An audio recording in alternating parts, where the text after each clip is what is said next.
Some people might think we just do this. In fact, what we do is this, this, and this.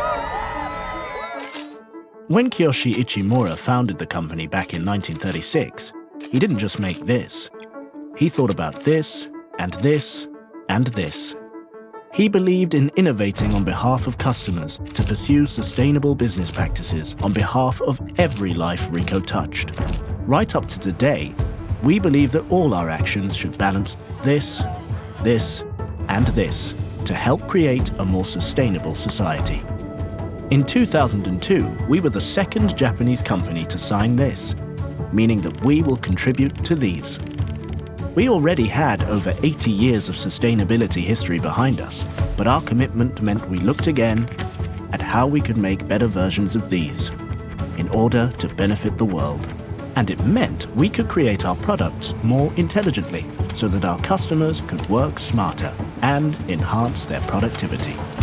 We wanted to reduce our CO2, so we changed how we powered these, and these, and these, by using more and more of these.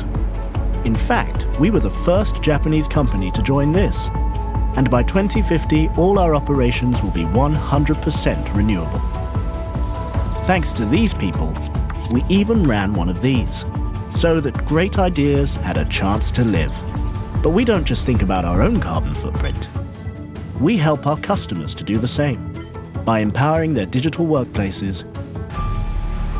We've been working on the circular economy since 1994, when we created this, so we could effectively recirculate resources, pre-owned products, and parts.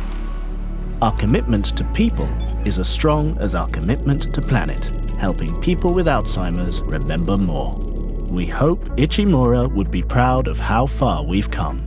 And while Ricoh's sustainability ethos might have been founded in our past, we know it is integral to our future.